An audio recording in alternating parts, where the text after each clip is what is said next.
our comments have exploded through the roof. So there you go. All right, welcome back. It's Monday, 2 o'clock in Lancaster, and that means it's time for an episode of Lancaster Connects here from the guys at Gardner's Mattress and More. Happy to be with you, Lancaster, and it's episode 209. Crazy. Amazing how time flies. School started today for most schools. Yep, back to school time. Summer is officially over. No, not yet. Labor Day Monday marks that, man. Come on. Don't take the last week of summer away from the people. I am one to love the routine of a school schedule. So, I mean, I liked having the kids around at the house this summer. It's time to kick them out. Time to go back. Get some sense of normalcy back to the schedule. But yeah, you're right. Another week of school, another week of summer. Officially Labor Day and summer, right? Yeah, you know what helps that when they start driving and they can do their own thing. We're getting close. We're getting closer. Yep.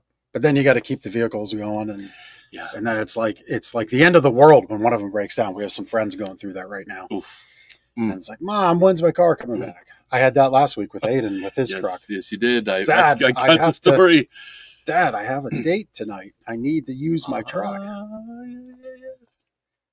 So, yeah, the life and times of growing up and rites of passages and all kinds of things. But as we get into the show, I thought we would add a new little flavor, new little moment for all of our fans and friends of the show. And that's to add in a little bit of mattress talk right out of the gate. Not long. I'm not going to change the show. A little bit. Yeah, just a little tidbit, little smidgen.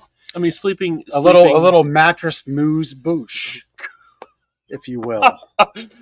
Perfect. Chris is he's got a graphic half made for that. Yeah, right. It was my anniversary this weekend. We went to 401 Prime, one of the nicer restaurants here in town, and shout out to them for some fantastic meals. That's where the moose boosh came up. I actually think it's a moose boosh. I think is how it's formally pronounced. You have to have your pinky out when you say that. You don't need to know fancy words to go to any restaurant. You don't even need to know them at 401 Prime. But as far as our mattress tip goes, there was my amazing steak, which was very, very tasty. I can imagine. Yeah, it was a very good time there at 401 Prime. You got to tell the RB story. I didn't even know this. Right. Okay. Well, we're trying to do the mattress tip segment, but Chris, we'll get to the mattress tip in a minute. Flash, go rewind the tape 23 years to August 24th, 2002, about, 10 p.m., 10:30. Steph and I are driving to the hotel. Mm-hmm. Wedding is over. Wedding's over. We're driving to the hotel, and we both are looking at each other like, we are hungry. Where are we? like after your reception. Yeah, how did this happen? We just paid for like 200 people's dinners, and we're hungry. And so we go through the drive-through in my Hyundai Elantra 5-speed hatchback. We had no money starting out, right? As most couples. Mm-hmm. Yep. And so we go through the drive-through at Arby's. Steph's in the passenger seat. Our wedding dresses all over the whole front seat. Because wedding dresses don't fit in a car well. Yeah. And I'm in my tux, and we go through the Arby's, and we had she had her number one classic, no cheese. I had whatever I had, and that's that. That was the story of the Arby's parking lot on our wedding night. Did anybody ask you, like, did you guys just get married, or you just dress up like this on a Friday night or Saturday, whatever? I don't know if they asked us or anything. That's awesome. Yeah, just quite the difference of time that your wedding night you went to Arby's, and then we went to 401 Prime 23 years later. Yeah. So congratulations. Yeah, so it was a lot of fun. 23 years is awesome. That was that. But now let's roll into the mattress tip. And so mattress tip for you this week is, yes, there are two-sided mattresses. We actually have that question quite a bit. Why is there a belief that there aren't two-sided mattresses out there? Well, you have a couple companies that control about 70% of the market share and thus the distribution, and they don't make two-sided beds. And so I don't want to say that people lie, but it does influence what gets said and what gets shared. And so when 70% of the marketplace isn't making two-sided mattresses, and then many of the stuff that's online and in the club stores and box stores isn't two-sided, it's just something that kind of pops up, right? Mm-hmm. And so, yes, there are two-sided mattresses. Why that's important? Well, if you want something that's going to extend the comfort life, extend durability, extend out that wear and tear point of you laying on your side of the bed, a two-sided mattress is something you might consider, and something that we have quite a few options in and that we've developed unique product around. And so we've got them here on display for you to try out here at Gardner's Mattress and More. So that's my little mattress tip for you this week. Yeah, two-sided beds are especially nice when couple laying on a bed together has varying body sizes or differing body sizes. You can flip and rotate to get even wear and tear across the entire mattress, as opposed to maybe getting one divot and one non-divot. That's right. Right. So even wear and tear for a two-sided mattress. That's right. Even it out. Yep. And we had a comment. We're trying not to touch on this, even though it's September. He's just like, we're trying to keep it very much user friendly with who listens and who watches, and maybe they're not into football. But you know what? We have to give Mr. Lancaster, John Harrisman, go Birds back, fly Eagles fly. We are 10 days away from, I'm going to keep it PG, but BTA on the Cowboys on opening night of football. Oh, yeah. I'll just leave it at that.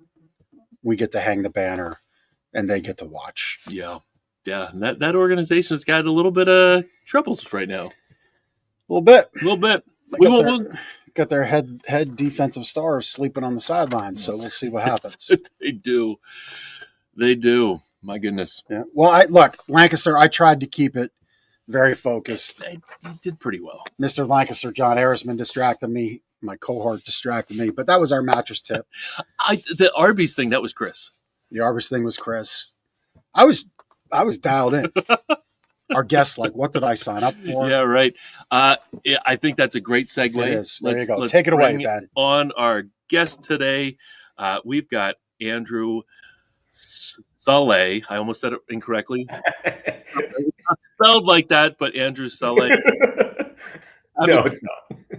Habitat for Humanity of Lancaster, Lebanon counties. Andrew, thanks for joining us on Lancaster Connects today. Thanks for bringing me here. And now I know about the two-side mattress. That's actually kind of cool. Absolutely. Stop by and try them out sometime. Yeah, I'll have to. Come take a nap. Perfect. All right. It's time for a nap. I could use one. Yeah, I feel you, man. I feel you. So Habitat for Humanity, I think a lot of people in Lancaster and obviously nationwide are familiar with Habitat for Humanity, but maybe you could just share with our listeners and watchers a little bit about the mission for Habitat for Humanity right here in Lancaster, PA.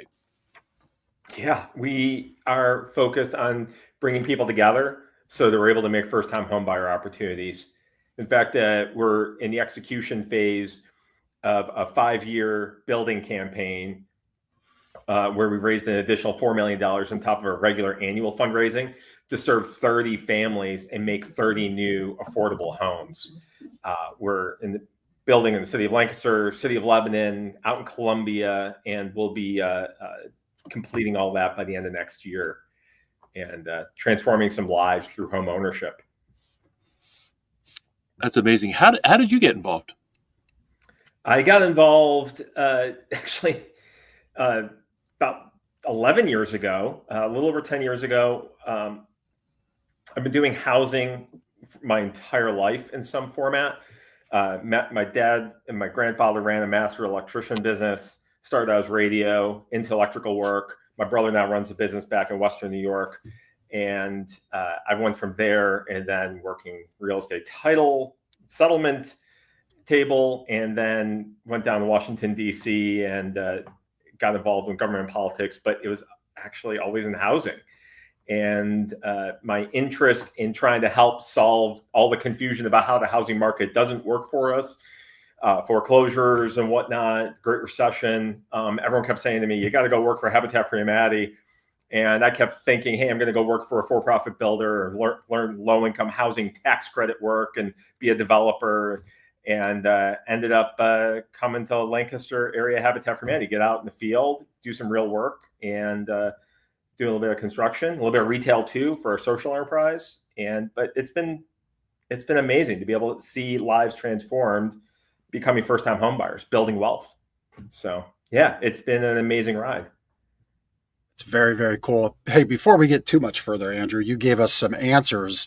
I want to try a little something here on the show. So for anybody listening and watching, we're going to do a little trivia. So 2-part trivia. One, name that former president who is a big fan, and I think Andrew would agree, #1 supporter of Habitat for Humanity. And then bonus points if you can let us know the last year that former president worked on a live project, swinging the hammer, building a house for Habitat for Humanity. So a little 2-parter there. So they just put that in the chat, right? Yeah, just throw it in the chat. I like it. Yep. Yeah. So obviously a lot of challenges, Andrew, with housing today. How are you navigating that as a leader there with Habitat for Humanity to make affordable housing happen here in Lancaster and Lebanon area? Yeah, so we're very blessed with a lot of housing nonprofits actually in the Lancaster County area. There's a lot of other partners we work with, including Tenfold, in the Sobe neighborhood and so forth. They do a lot of financial literacy for us as well, or have with our home buyers. There's Impact Missions. They're both doing rehabs and repair work. And there's also Serve and Sink that are serving in the county and also other counties as well. And SACA Development, part of the Spanish American Civics Association. And I'm probably blanking out another one in the whole mix here. But they've all been contributing in this, but we're the only one that's providing zero interest mortgages. We're making the low income homeownership opportunities through our credit program. We're a licensed mortgage lender in the state of Pennsylvania for our Habitat home buyers in our program. And We're doing both rehabs. We're taking old, unaffordable homes that are needing a lot, because we have a lot of aging homes in the state, in our community, and making them into affordable homes. And then we're also taking raw land and making them into affordable homes as well. So both the housing preservation and adding units, which is exactly the strategy the entire Commonwealth and probably a large part of our country needs to have. We bring in volunteers to help us do the construction work. The home buyers are also providing a minimum of 250 sweat equity hours into the house, building it and learning financial literacy. And there's some other ways you can earn some of that sweat equity as well, and working up towards house match and completion, and then getting their Habitat mortgage. Very good. So that's like a 3-pronged approach. I'm going to touch on the financial literacy part a little bit. I think I see a lot of things around. I spend probably more time than I should on Reddit and, in the credit and personal finance forums. And it's always interesting to me to see grown adults know so little about personal credit, overall financial literacy. My youngest sister, who I love dearly, she just got herself a new to her car, and I helped her navigate things that to me are just like, well, yeah, of course that would be the question to ask. Or of course that is the way this works. And look, there's no Life for Dummies guidebook you're given at birth that would be this thick as you go through life. But financial literacy is one of those things. What do you see your folks needing the most as they come to you that we might be able to share out in a tidbit that would just be that light bulb moment for others? I'd say that the very first thing that everybody really needs to have, even before they get to the Habitat Homebuyer program, is consolidating their debt, because a lot of folks will have their debt, and that'll be the threshold getting into the program in a lot of ways. For instance, our credit program doesn't have a minimum credit score, which is great for you, because if you miss some payments, you've got some gaps, or you just have no credit, that's okay. But the problem sometimes becomes the fact that your debt isn't consolidated. So you've got these judgments or other things lingering out there, delinquencies that need to be packaged up in one place. But if you've got everything in a regular payment schedule, you're staying on time with those, that is going to be way more empowering. It's going to also build up your credit over time. Those are the sort of things you probably need to wrap up and make sure you're getting under control. I think a lot of people don't like spending, less on what they make, but you have to. And that, I think, is one of the talents of what make people successful financially in the long run. That's probably the most basic thing, but it really is one of those keys. One other thing I'd probably recommend everybody is taking more of those classes, because I think everybody's situation is a little bit different. And I don't think everybody has the master knowledge of what that equation is for your lifestyle and your goals. Right. In fact, Habitat is working with Truist right now. They're doing the bank. They're doing a financial literacy with us every month, webinars in English and Spanish for everybody on Wednesday nights. I can't remember the exact date, but starting in, they just did it this month. They're starting again middle of September and be running through the winter. I think more people should sign up for them, because there's going to be not only, I want to say tidbits, but nuggets, golden nuggets for you to be able to improve your position. And those financial literacy courses, is that something anyone can tap into? That's free. That's free. They just need to register, and we'll get you the web link. Yep. So we would go to the link wherever you're watching this show, listening to the show, get on Habitat for Humanity's link that we have in the show notes, Lancaster, Lebanon, habitat.org if you're listening right now. But again, go in the show notes and hit their website and find the financial literacy courses. You touched on missed payments. That just rings a bell. That's 35% of your credit score is missed payments. And whenever I'm talking this with anybody, I say that's the one that's going to drive your score faster, further than any of the other four metrics. It's the biggest number. It's 35%. And even if it's a minimum payment, make it on time. Because you miss a payment, it can stick with you for 12 to 24 months. Just depends on what it is that's reporting. It penalizes you the fastest. It's kind of like it's binary. It's all or nothing. And it's one of those things that just really, really matters so much. So yeah, that would be a little tidbit that I would share back, but go to that link. One other thing, Jeff, I'll just point out is I've noticed that a lot of folks that may have some financial literacy, or just they've been successful with, having enough income, buying their car, buying their house and so forth for the first time. But I think as time goes on, their life challenges change and shift, and what their expenditures are on. And it's interesting how your own spending patterns may actually change, or where you're saving them and investing. And I think that we need to constantly keep reevaluating and educating ourselves. So showing up for something like that webinar I was just talking about, going on learning from some experts would be very, very helpful. Tenfold would be a great place to go for some of their free classes as well. Yep.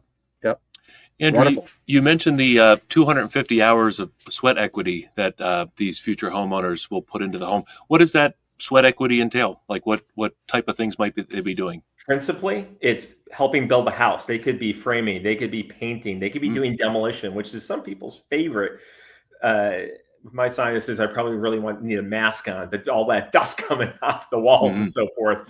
But our volunteers will be doing there we go. You see the floors and conditions, putting in the brand new framing. We bring the old homes down to the studs. And sometimes I was just at a house back in Lebanon last week, and it's we've taken out all the old frame, the exterior wall still up and so forth. And we've got new boards and 2x4s going in. So it'll be new. You're going to learn the flooring. You're going to be learning the trim, cabinetry installation, door frames, some of the plumbing.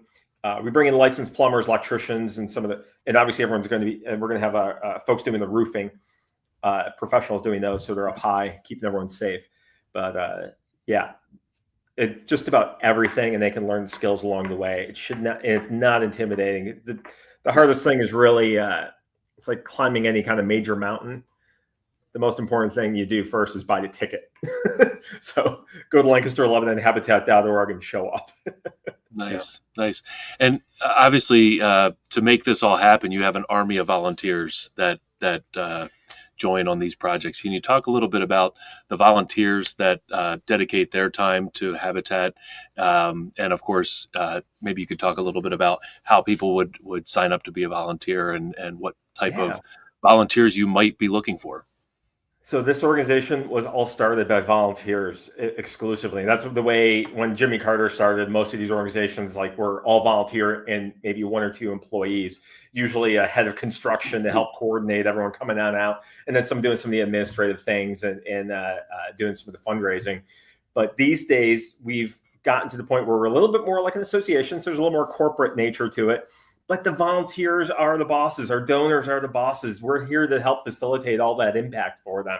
We're bringing you guys together, facilitating that opportunity. Actually, our volunteer board is having us bring more people together to come help change people's lives. And it's also a dual ministry where we're really helping out those volunteers do good work in the community every day. So we love having them come out because they're also going into neighborhoods sometimes they may not otherwise have gone into to be able to help out and see their neighbors. And I mean neighbors throughout Lancaster County, and contributing and working with other folks from other parts of the community and within the city, within Columbia, et cetera, or wherever our builds are, to be able to have an impact and help changing people's lives. Yeah, wonderful. As you were talking there, I was reminded. I was at we do a lot of mattress give back through Off the Streets, Lancaster. Sure. And they had one of their not benefactors, recipients of their charity, speak at their extra gift party. And she had said, Off the Streets helped. She became instantly homeless when her husband just up and left her and 4 kids, I believe it was, which was just so sad to hear. And so, Off the Streets stepped in that temporary moment of need. And she said she then became a homeowner through Habitat for Humanity. And man, I just believe, what Off the Streets did in that moment for her, and then what you're doing, it really is generational change. Mm-hmm. Because it's not just her in that moment. It's those 4 kids that are going to have families later. And now, those 4 kids that would have families later and grandkids, they get to come to grandma's house. And I think that's just so very special that gets to exist.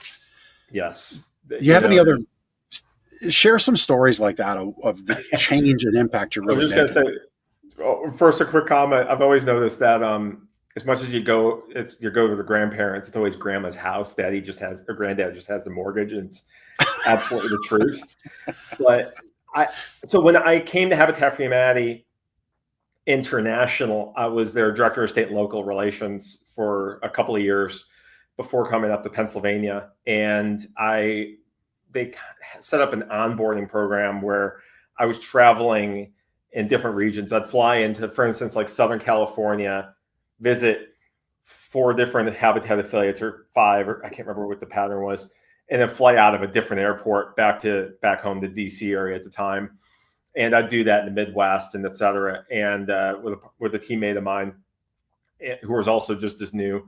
And we got to learn from the local Habitat affiliates, because there's 1,000 local affiliates across the country. Lancaster, Lebanon Habitat for Humanity is just one of them.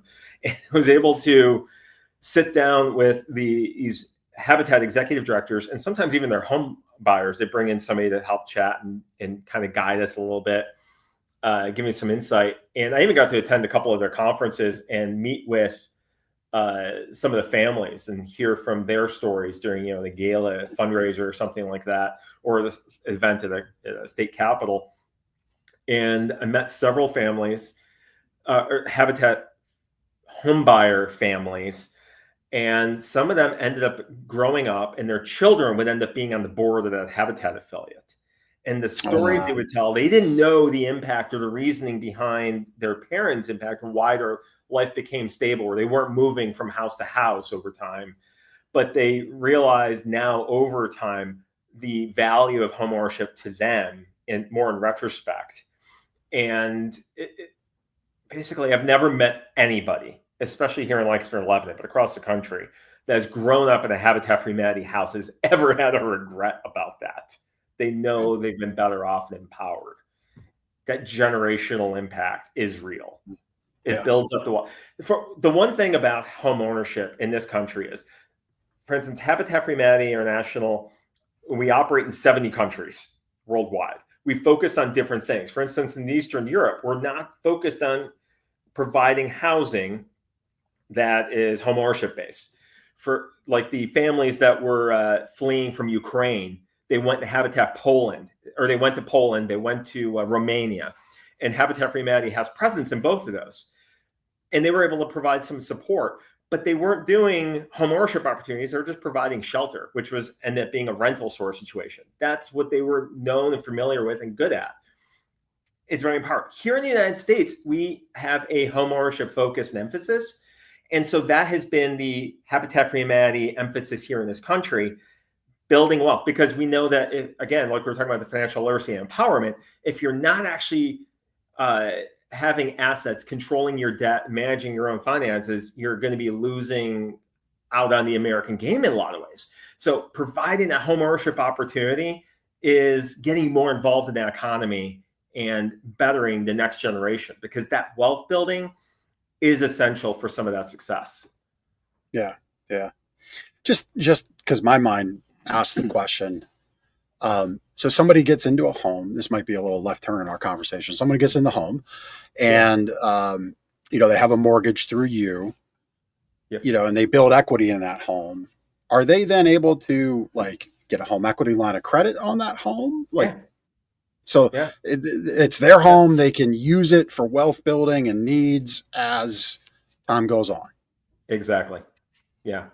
Very cool. They earn in all that appreciation as well. Every Habitat for Humanity affiliate operates their program a little bit differently, but for instance, some will use a community land trust and they've got different benefits, or they might own the land, so there might be a little less appreciation, but they're getting that appreciation. They're getting all that equity. As they're paying down their mortgage, they are earning in that equity. For instance, some of our projects we underwrite all of our homes to be costing them no more than 30% of their gross income. Anything less than 30% is considered affordable. If you're paying more than 50% of your gross income on housing, then you're severely cost burdened. And by the way, 1 out of 8 families in Pennsylvania are severely cost burdened. They're paying more than 50%. That's you're making choices between heat and housing, health and housing, food and housing. It's just not fair. But within that affordability, they're paying an affordable mortgage, and we're actually underwriting at 28%. So you got a little bit of buffer. We're expecting, hey, your insurance or your taxes might go up in the next couple of years, so we'll give you a head start on that. But so if your appraisal, because we're going to sell that house to you at the appraised value, so we're also helping out the neighbors. You're not going to have hey, we're not selling it for a discount. You're getting the appraised value. We put on if there's a difference between what's affordable for them and what the house is actually valued at, to save the neighbors and them, we put on a subordinate mortgage that will diminish over time. After 5 years, 1/25 of it goes away every year. And it might be between anywhere from $5,000 to maybe $25,000. And they can actually earn that back just by repaying their first mortgage and staying in the home, staying current and so forth. So it ends up being like appreciation. But that way they're also not getting exposed to predatory lending. Hey, there's exposed, equity there. It's not, so it's fair and helpful for them so they can be more successful. Yeah. So you're really setting up for success. So maybe somebody watching might have the question. So what happens if somebody gets behind? I'm guessing you work with that person in the home. This is I want to call it the magic and wonder, or the magic and miracles of the way this Habitat for Humanity network works out, and the way Millard Fuller, when they created it, and Jimmy Carter's been talking about for years, is it's all about good partnership, good communication with the home buyers.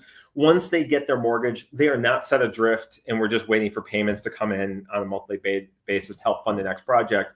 We're actually staying in communication with them. We want to know before they're going to miss their payment, hopefully, that, hey, there's going to be something. Okay, what's up? What's your plan?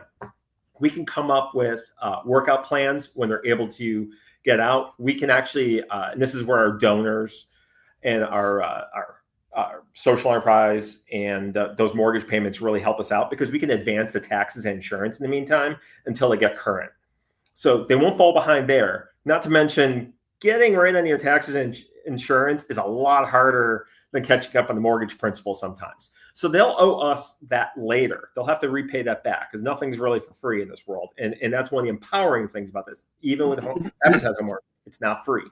And if they fall behind, we'll advance that so they stay current. And then we're going to come up with a workout plan when they're ready so they're able to repay that back. Maybe we'll extend the payments out a little bit further. We'll change things up, but there's ways we can come up, and it depends. It's always different depending on who the homeowner and the circumstances. Yeah. It's funny you would touch on, you build in a few point buffer because taxes, insurance, life happens, goes up. Literally, as we're having this show, my son is texting me. He was defending himself at the local magistrate court because he had a speeding ticket and he had a heavy foot. And I said, well, you have to go fight this because, your rate of speed, it would have been a 6-year penalty till the insurance. Oh gosh. Until insurance would have looked at him as though he hadn't been speeding earlier this summer. Right. And he said, well, they reduced it to 2 points. I'm like, well, take that deal because that's a great deal. Not to advocate for speeding, not that my son deserves any special treatment. I said, if the local magistrate doesn't agree, you're going to have to take your lumps. But you're right. That's very good, that Habitat. I just bring it up to say that it's smart the way you've built Habitat to build in for these things, because we all know you don't need to be, we all share, no matter your station in life. Yeah. Insurance is rising, taxes are rising, external costs are rising. The program's been along.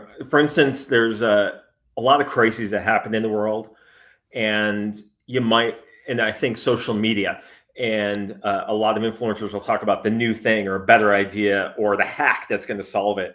And yet Habitat for Humanity has been the quiet, steady thing that's in the background, just trying to do a little bit more by doing the same program over and over very consistently. And I think that has been part of our rock. And I think our donors and our volunteers actually appreciate that. We're not flashy. We're not the new fangled thing that's going to be out there doing something truly innovative. We're doing things that are really, really smart for home buyers and for the community. And hopefully our home buyers and the volunteers, our donors, can kind of catch the fire and help pay that forward, ripple effects into other areas of the community and the market. Yep.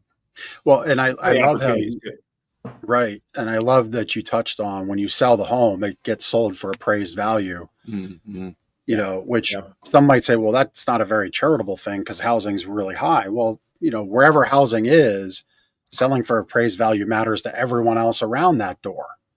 Correct. Because if you were to sell at just what you had in it, that wouldn't do good for the neighbor on either side. Yeah, we're in a very homeownership centric community, but and this is part of the problem with the crisis of home values as well. So we are living in a world where everything about housing, we need shelter, we need clothing, we need food, but the housing part of it, we're not in control of because it's all about zoning, your local government taxes, your school district taxes, your business employers in the area, your health insurance, all the utilities, because they got liens and so forth, the financial instruments that are all relying on you paying all these things back, including your telephone bill, that are all influencing what happens to your home and what your home community will look like. And trying to keep that all affordable is actually a legitimate fight that we're basically losing. So what we're trying to do is providing more of these opportunities. And that's where Habitat for Humanity comes in. If you want to own your first home, and maybe this was the case for me when my wife and I bought our first home, we had my father-in-law give us some cash to help us out with the down payment. We came up with some, he came up with some, and it helped us avoid the mortgage insurance. There's a lot of families that can't get to that mortgage insurance with that uncle, the grandparent that can do that for them. That's where Habitat for Humanity can be that answer to at least get them into that housing economy and providing some of the solutions of providing more of those opportunities. The other challenge right now with housing in this state is the fact that there's the home prices are astronomically high, historically high levels, and the interest rates have gone up. Interest rates are not historically high, although they are, recent memory, they've gotten higher from the 3%, now they're 7%. But the real challenge now has become the fact that Pennsylvania is ranked 45th out of 50 states and adding more units. It's just not meeting the housing demand. And that's a real struggle. We're doing a little bit, but we can't do it all ourselves. And that's where we're hoping to help the whole market by those ripple effects. We'll just be the example for now until we can find more solutions to helping out the entire market. Yeah. You touched on zoning as you were showing the pictures, or Chris, our wonderful producer at Cast Ahead, was showing the pictures. When you take, so you go into a home that's existing, but you have to take it down to studs. How much of your struggle is not the right word, but that's the word that just came to mind. How much of a problem or issue is it with local zoning and ordinances to go down to stud and then come back up to finished house? Is that something that you battle against? Fortunately, when it comes to a rehab, so these are like housing preservation things, those have been super simple. Nice. It's when we have to do new development. For example, I've got at least 3 projects in my 7-year tenure being the boss here at this Habitat affiliate, where I've been advocating for taking a lot or lots, actually usually multiple lots, and trying to sometimes make it similar to the adjacent homes so I can get more homes on that lot. It's zoned for like 4, and I want to get 6 or 7, which looks like the neighboring lots, like right across from it. And the current zoning just, we're not interested in that. And so they can't, for instance, zoning hearing boards are quasi-judicial, and they're just making judgments based on what's presented to them. They don't control what the zoning rules are. That's the superintendents locally. And they've set up the rules. So if you're trying to appeal to the zoning hearing board, that's just trying to get approval based on what they've been told by their bosses. It's just not probably the best battle to have. And it's also on a time constraint, because I'm hopefully going to buy it if I can get this many houses, because that'll make it a fair deal to be able to make these number of homes. And then sometimes it just doesn't work out. So it's a very difficult battle on the zoning front. Now, it's easier to build homes for-profits. They're very large on large lots, also because that's the way the zoning is kind of set up. They can make a profit on that.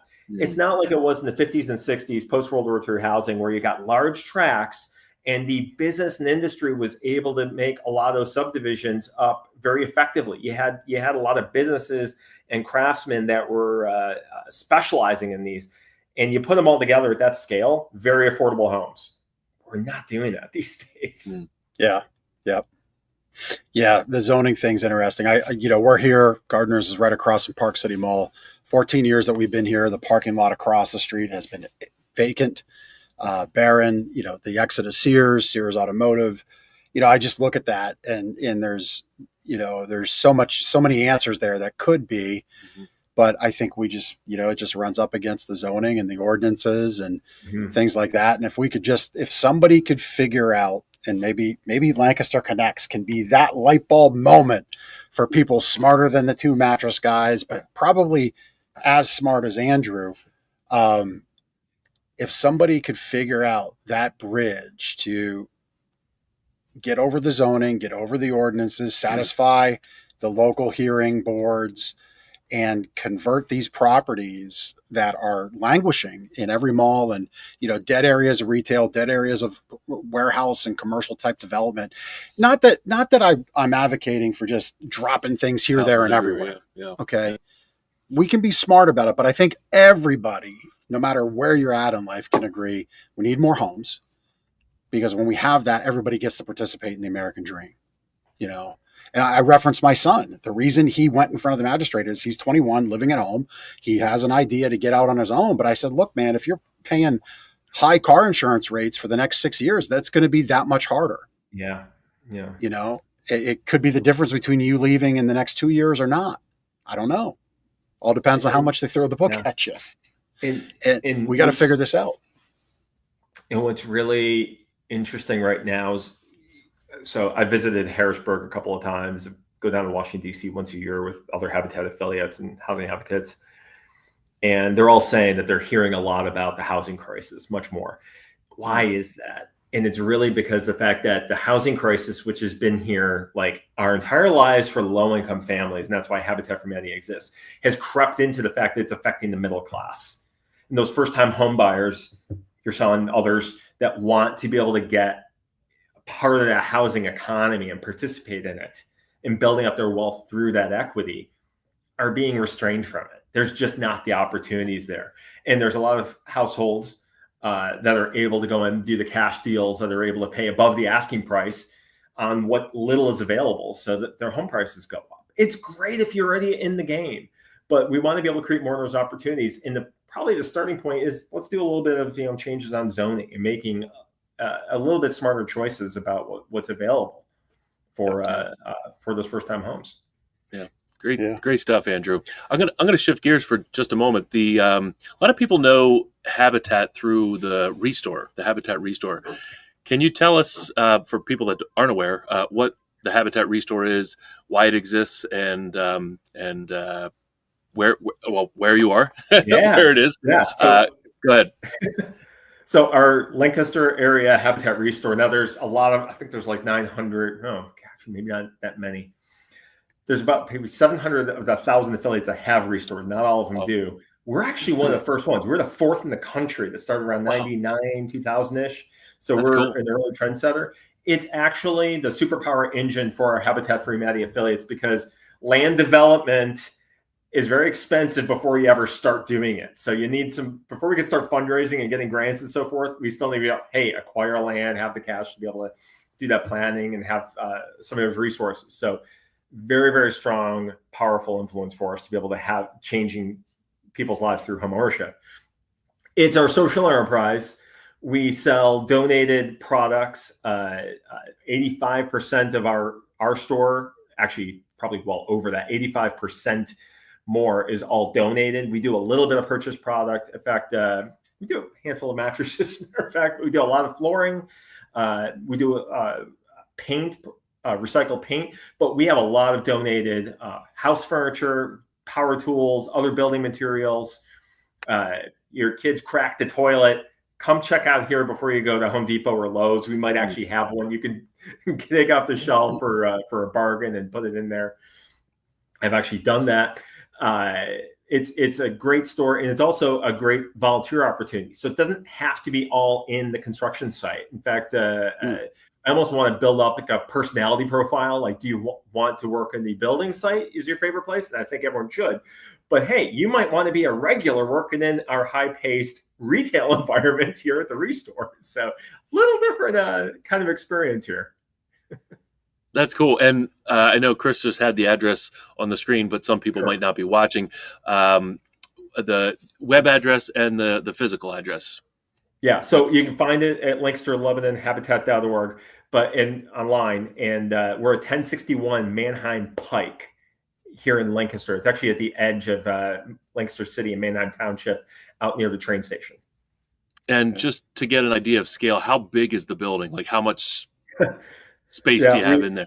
Well, first of all, for everyone that's familiar with the old store, it was out in Greenfield previously. That was a little over 19,000 square feet. Okay. And we had 37 parking spaces, which was the thing that probably held us back the most.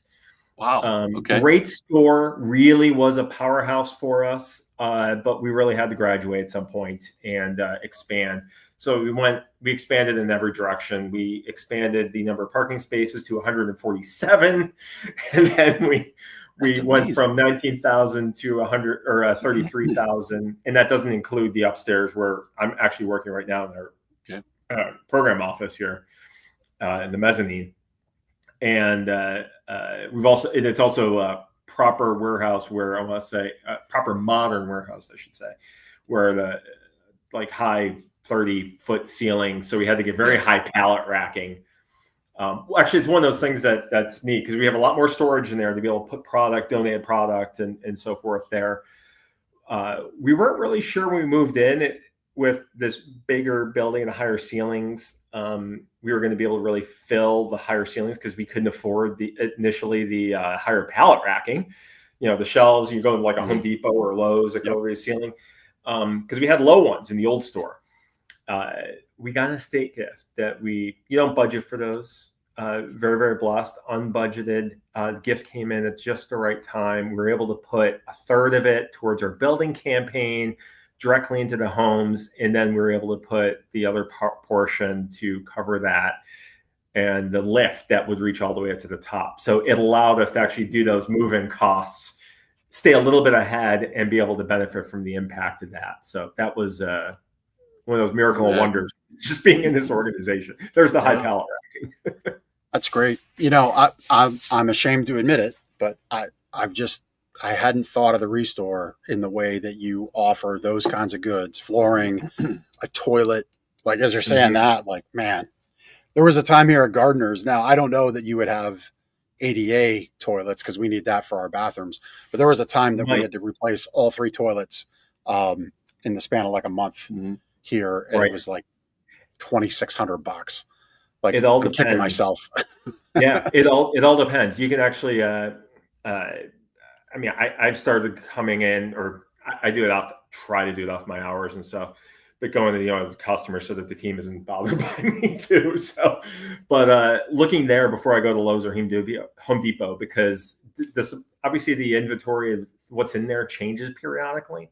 But you can always find that deal of something else you're going to need. In fact, I'm looking just for a duffel now to keep some of my golf stuff. I don't keep my golf bag leave it in the car, so it's not just rolling all around. So it's something I keep looking for down there, because that's the sort of stuff you might find, that little treasure, that functional thing you might need. Yes, if you're on a shopping journey and like a treasure hunt is part of it. Treasure hunt's a great word. or you're like, you got a vision for this space. Yeah, and you're not set on it. Coming in, landlords, even. And if you need a couch dining room set, come and have a look. Yeah, awesome. Fantastic. Hey, Andrew, often on this show, we have conversations with other nonprofits, charitable organizations, and man, we see the support of the Lancaster community, businesses, other organizations, really just step in and support organizations like Habitat for Humanity. Can you talk a little bit about how the Lancaster community supports your organization and how we can support more in the future? Yeah, actually, it's all about those volunteer hours and the gifts that come on in. We have it from all over. In fact, we've got a very diversified base that helps us out. And it's earned every year because we're constantly giving the updates. We don't ask for a gift until we give you the update of what we've accomplished and what we're doing currently. That's part of our transparency and support of them having impact, because we're doing the work for our donors and our volunteers to help our foremost beneficiary, the first-time home buyers. And we've got we started from Highland Presbyterian Church. We're working with a lot of churches these days, getting their volunteer groups. Sometimes if it's an older population, they're just making the gifts, doing the collection, passing the hat. We've also working with a synagogue that's coming out regularly to come on out and volunteer on the build sites. Absolutely wonderful to have them contributing, actually building up the house. And they're making gifts, because these houses are not cheap. We love the volunteer hours at the same time, but we can't do it without the resources. As I was saying, the cost these days. And also, there's just too many specialized things on top of it to be able to make them safe, warm, and dry and affordable today. We've got a lot of corporate partners. They're using both state tax credits to make their gifts, as well as just outright contributions, sometimes passing around their employees. We're working with foundations from High, Stabler, and others to be able to bring their gifts in. And of course, like I said, our home buyers themselves, their mortgage payments are helping their providing for the next house and that land development and site development for future projects. And like I said, the Restore customer and donors as well. Yeah. I would imagine you participate with the Extra Give coming up in November. Certainly do. It's actually, when I moved up here from the Washington, D.C. area, that was actually one of my most favorite days of the year, to be able to see everybody out and about celebrating the good work that we're all doing. And growing up in Western New York, we didn't have anything quite like that. Maybe they do now. I'm actually not sure. But it's just so neat to see the open collaboration support of one another. Is good work. And that doesn't just mean the nonprofits. I mean, the people are supporting all those nonprofits doing their good work. It's super. Yeah, fantastic. So as we wrap up our time here, Andrew, what's next for Habitat for Humanity of Lancaster and Lebanon? Yeah, so we're working on completing those 30 homes for 30 home buyers right now.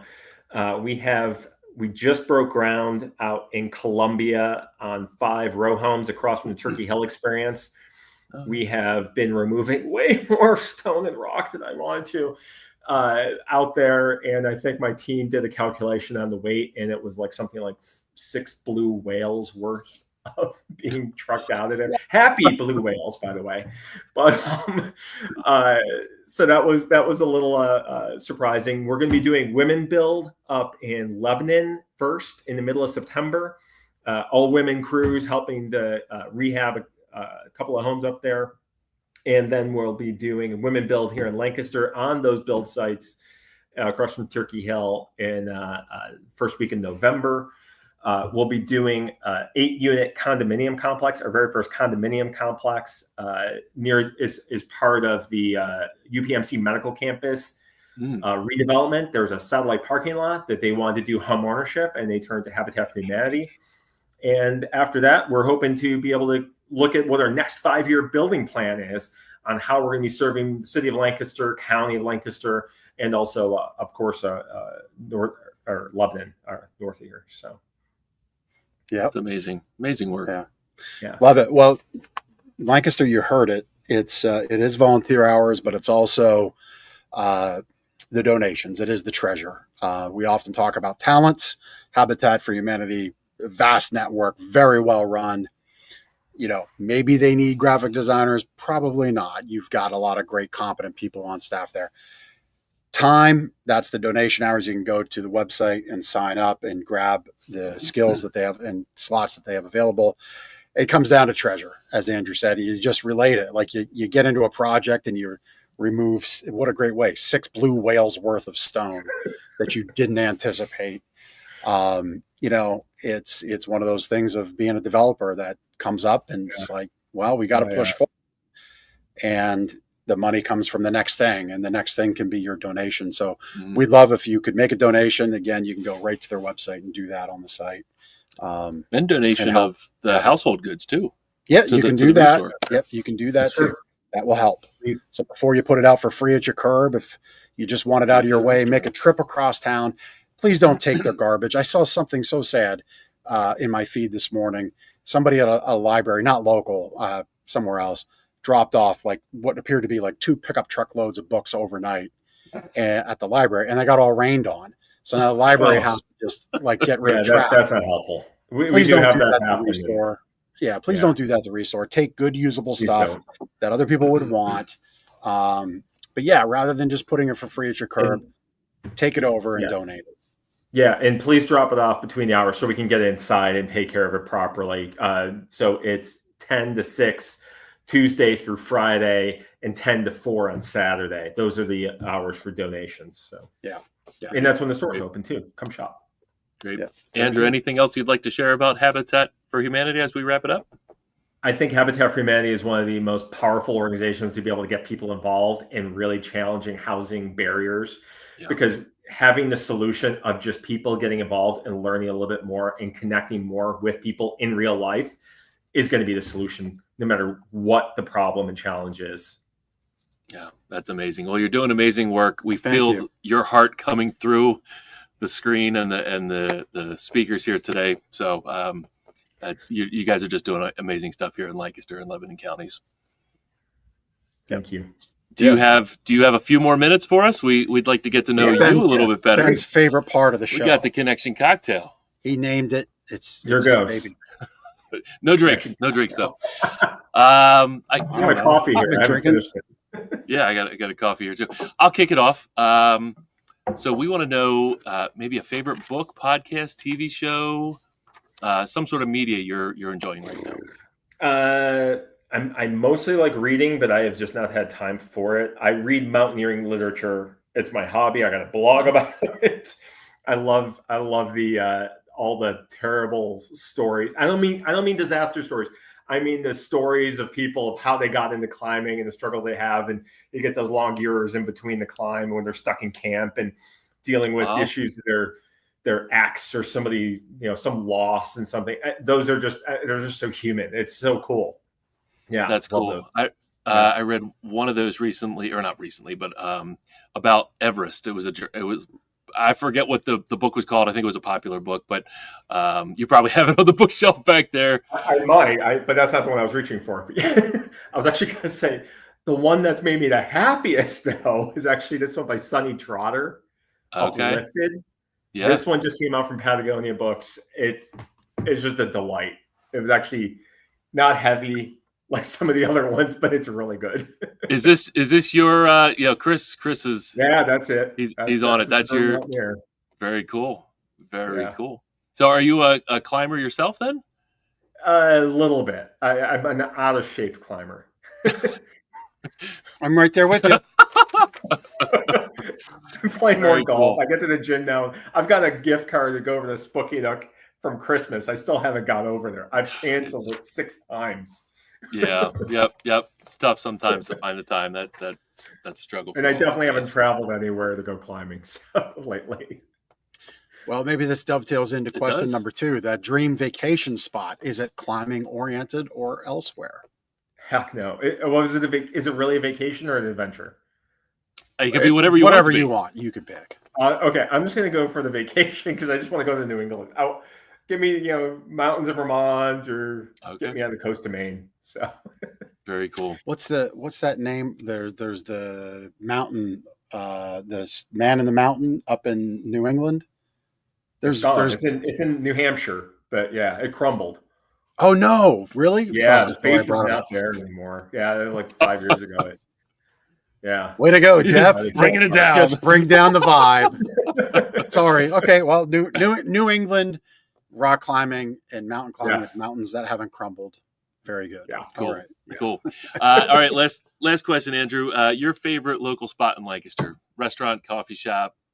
I love the ballpark anytime. It's a great 9-inning vacation, but maybe blue collar after a round of golf with my son and meeting up with my wife and daughter there.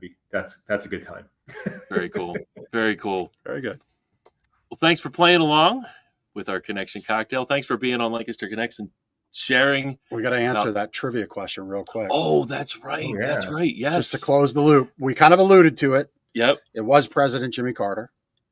And Andrew, it was 2022, you said, was his last Carter Works project. Sure.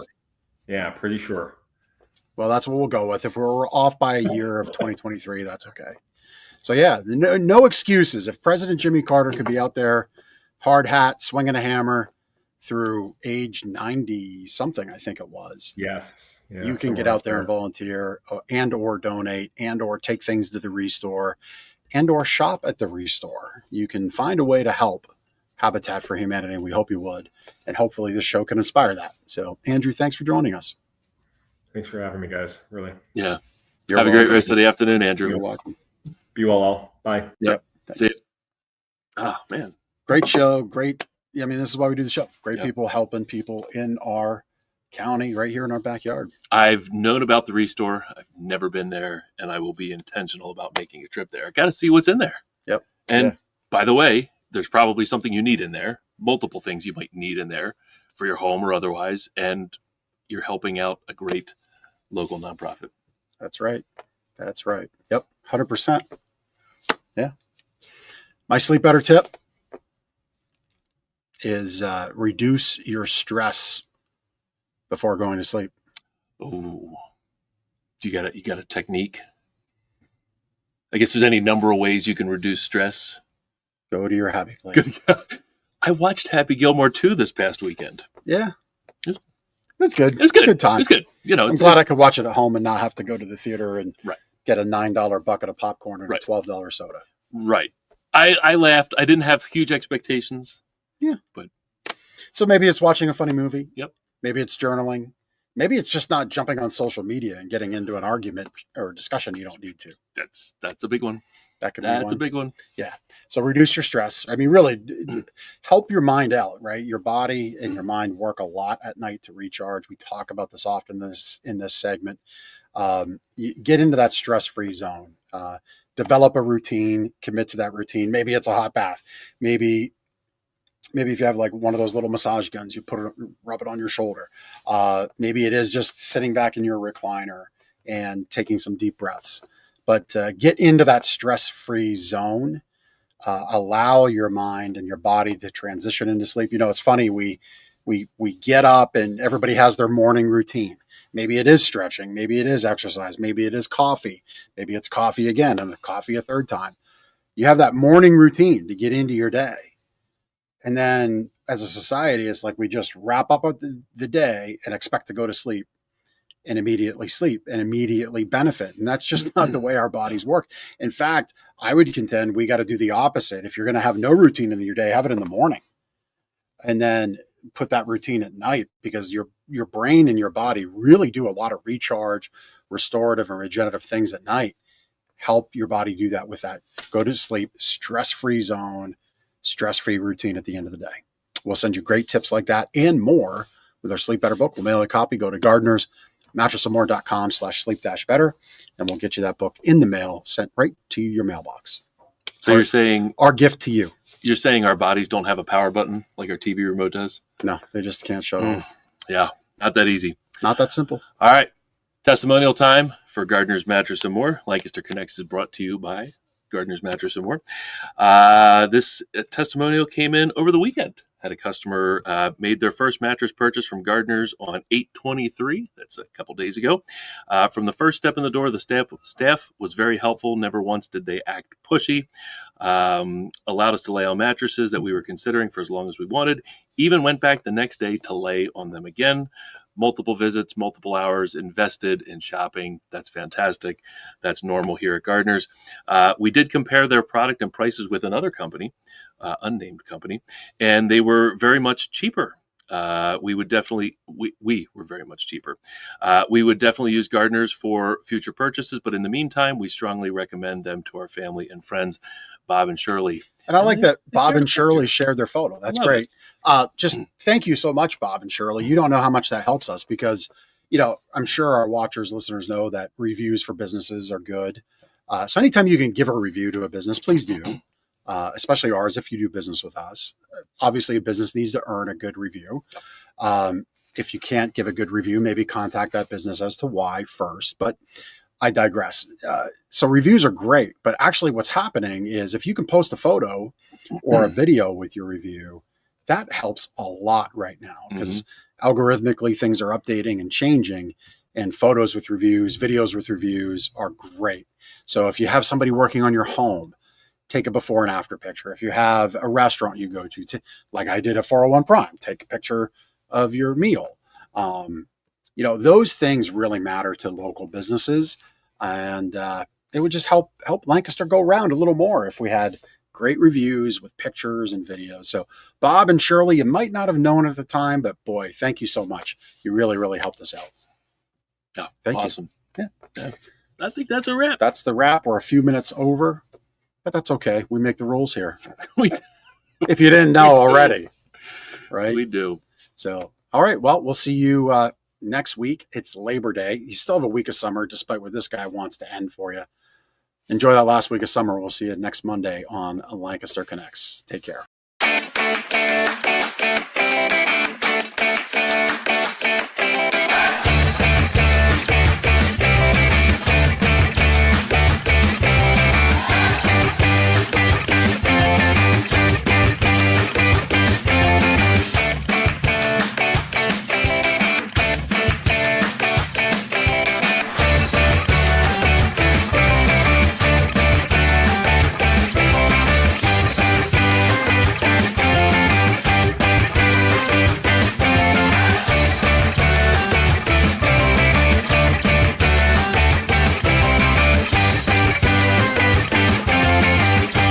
Comments of this floater. So there you go.